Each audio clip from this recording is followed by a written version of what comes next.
beauté, durant tout ce mois d'août, je te partage chaque jour une pépite pour vivre ta vie de parent sans stresser. Je suis Florence, coach parental et coach professionnel certifié, fondatrice de Parents Mission et maman de 3 enfants. Mon but dans ce podcast, c'est de t'inspirer, t'encourager, te booster dans ta mission de parent. Bonne écoute!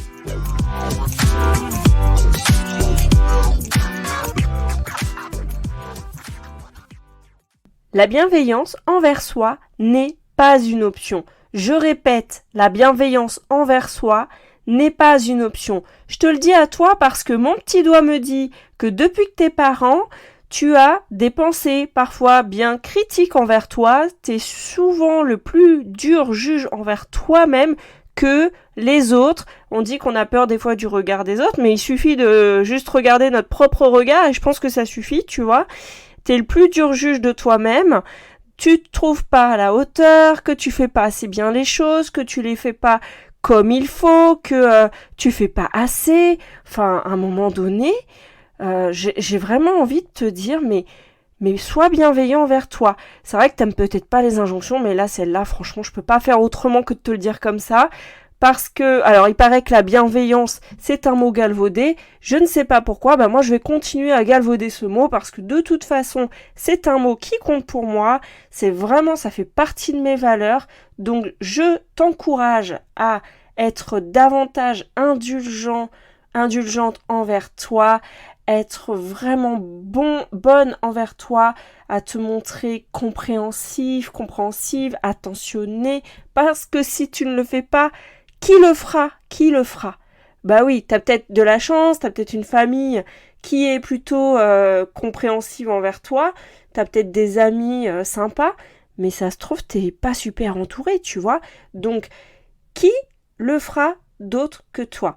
Je vais te partager comment cultiver la bienveillance envers toi au quotidien.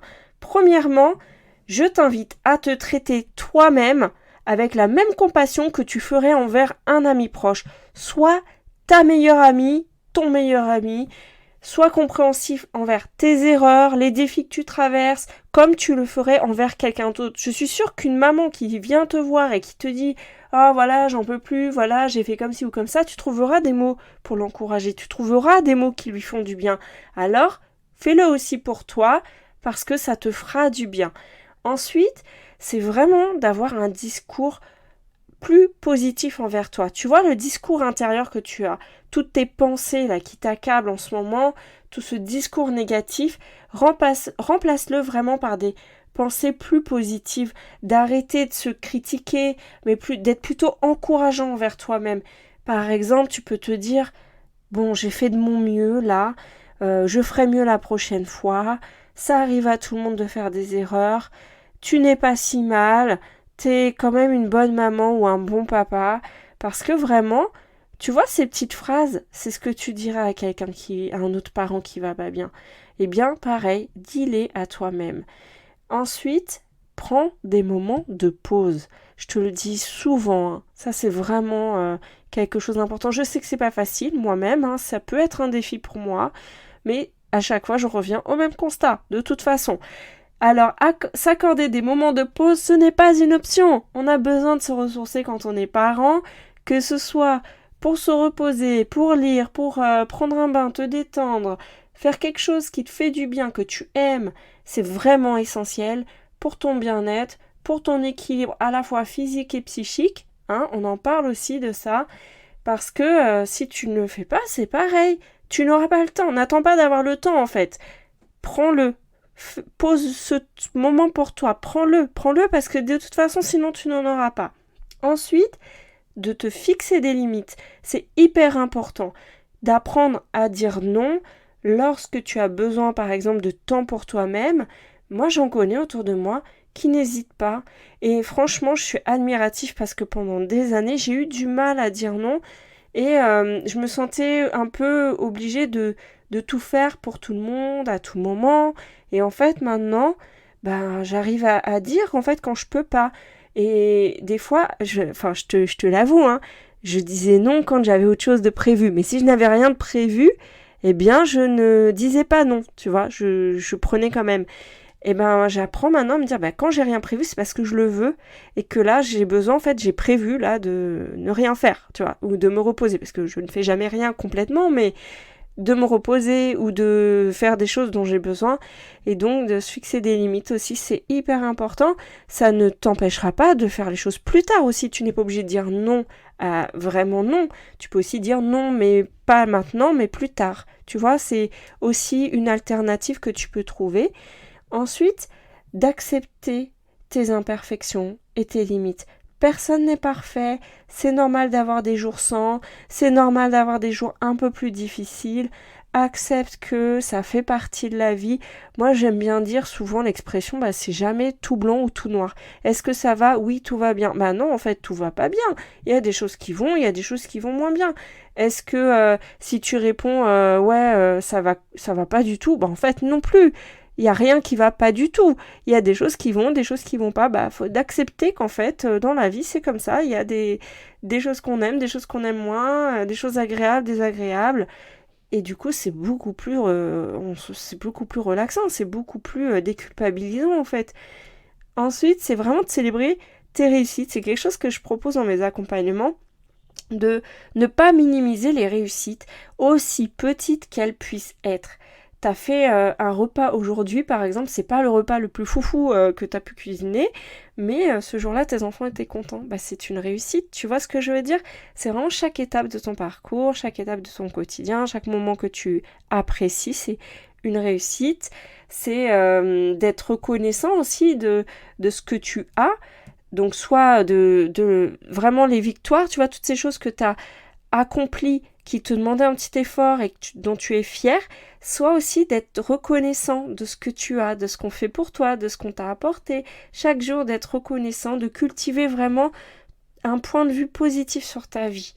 Ensuite, c'est de déléguer, de demander de l'aide, ça fait aussi partie de la bienveillance envers soi. De ne pas se sentir obligé de tout faire par toi-même. Il y a des fois, c'est nécessaire de demander de l'aide par moment, déléguer certaines tâches. Et attention, tout ne t'incombe pas à toi. Donc, faut pas avoir honte de demander de l'aide ou de s'organiser à plusieurs pour faire les choses. Maintenant, je sais que ça peut être difficile, mais faut voir, dès que tu sens que les choses deviennent un fardeau sur tes épaules, c'est le moment d'apprendre à en parler, déjà communiquer ensemble, d'en parler aux autres membres de la famille ou alors de demander de l'aide à des personnes extérieures. Ensuite, vraiment d'apprendre de tes erreurs. Tu vois, au lieu de t'accabler en fait, vois-le comme une opportunité d'apprentissage plutôt que comme un échec. Ça fait partie de ta croissance. Dans la vie, on a tous appris aussi comme ça. Et c'est hyper important de finalement, plutôt que de se taper dessus, de s'en servir pour grandir. Et ensuite d'être vraiment ton propre soutien. Imagine que tu es une personne qui a plus d'expérience et que tu t'accueilles tel que tu es et tu dis mais t'inquiète, ça va aller, de t'encourager. Autre piste, de cultiver l'humour. Prendre les choses avec humour quand tu fais des erreurs, ça peut être vraiment une excellente façon de désamorcer la pression que tu te mets et de dédramatiser quelque part. Il y a quelque chose dont je t'ai déjà parlé, c'est vraiment les objectifs que tu te mets, les attentes que tu as envers toi, d'être un peu plus flexible, parce que des fois les choses elles se passent pas comme tu as prévu, et de revoir des fois tes attentes et de s'ajuster aux circonstances. Si t'as été malade, c'est pas la peine de t'en vouloir parce que t'as pas fait le ménage, tu vois. Ça fait partie des circonstances qu'il faut accepter et que tu te redemandes du coup à quel moment tu vas le faire, ou peut-être qu'à ce moment-là tu vas demander de l'aide effectivement. Être bienveillant envers soi, c'est aussi reconnaître qu'il y a des moments où tu n'as pas pu et c'est ok. Et du coup, tu vas revoir comment faire pour la suite. Ensuite, je t'invite vraiment, on parle des fois de pleine conscience. Je sais pas si c'est un mot qui te parle, mais je crois que vraiment de profiter des moments quand tu les vis, plutôt que de penser à la suite des choses, ça fait du bien. Je sais, moi je suis du genre à tout le temps anticiper la suite, mais de prévoir quelques activités où vraiment tu profites juste de ce qui se passe dans l'instant, ça va vraiment te permettre de prendre soin de toi, de lâcher un peu de charge mentale et de te faire du bien.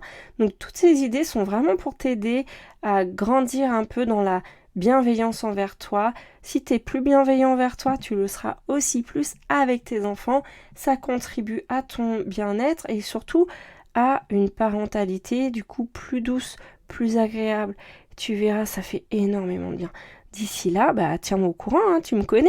Tu sais où me joindre sur les réseaux. Tu peux me contacter en privé sur Instagram et me dire qu'est-ce que tu as aimé là dans ces idées, qu'est-ce que tu vas pratiquer pour toi. Je te dis à demain pour la suite de ces épisodes. Bisous bisous.